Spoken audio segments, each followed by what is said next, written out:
नमस्कार, आदाब, सत श्री अकाल, अस्सलाम वालेकुम।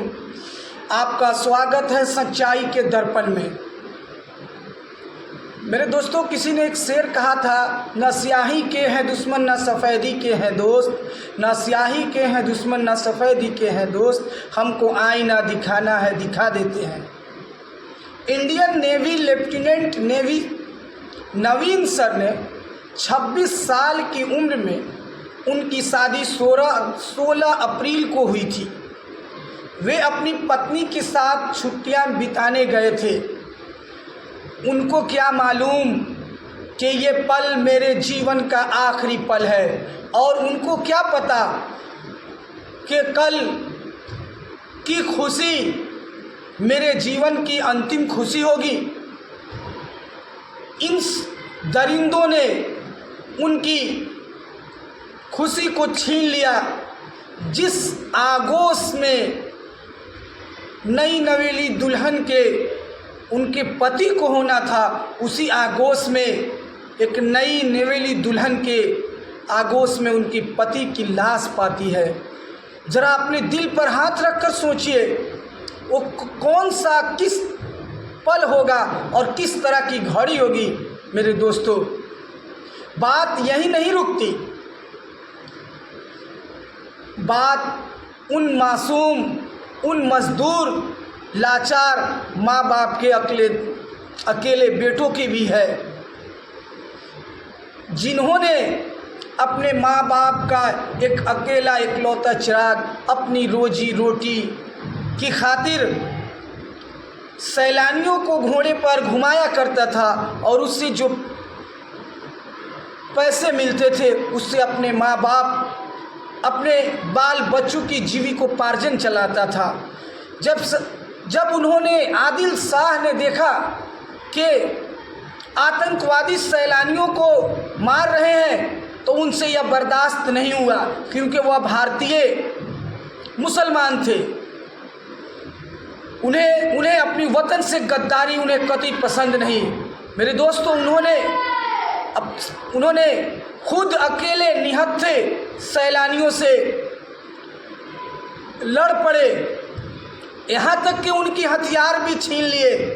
दूसरे आतंकवादियों ने उन्हें गोली मारकर हत्या कर दी। मेरे दोस्तों, ये बात वहीं नहीं खत्म होती। जब सैलानियों को देखा मुठभेड़ और भेड़ बकरियों की तरह आतंकवादी जब भून रहे हैं, उस समय सब लोग अपनी जान बचाकर अपने घर की तरफ या किसी और जगहों पर छुपने की कोशिश करते हैं। उस समय मोहम्मद सईद ने अपने कंधों पर लाद कर 2 से 3 किलोमीटर तक दर्जनों सैलानियों की जान बचाने का काम किया। आज की ये गोदी मीडिया इस बात को दिखाने से या इस सच्चाई की तरफ इशारा करने से नदारद है। मेरे दोस्तों, ये वही मीडिया था जिसे कभी लोकतंत्र का चौथा स्तंभ कहा जाता था। आज गोदी मीडिया इस तरह से अपने ग्राफ को नीचे गिरा चुकी है और सत्ता पक्ष के तरफ वह अग्रसर हो चुकी है कि उन्हें सिर्फ जात पात धर्म ही दिखता है, उनकी सच्चाई नहीं दिखती है। मेरे दोस्तों, मैं अपनी बात को इस बात पर कहकर ख़त्म करता हूँ कि हमें कभी भी सच बात बोलनी चाहिए, चाहे मेरी जान ही क्यों न चली जाए। जीवन एक अनमोल रतन है दोस्तों, और जीवन हकीकत क्या होती है। एक मशहूर गायक,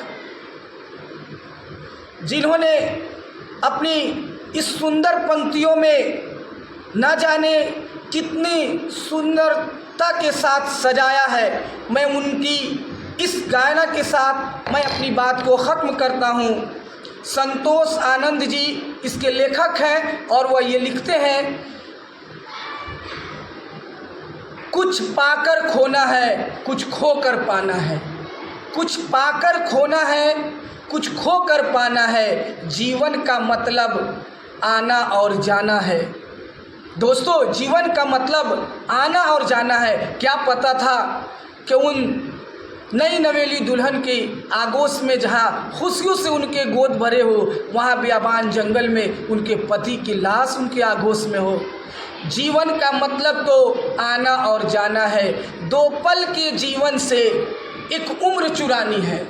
2 पल के जीवन से एक उम्र चुरानी है। जिंदगी और कुछ नहीं, तेरी मेरी कहानी है।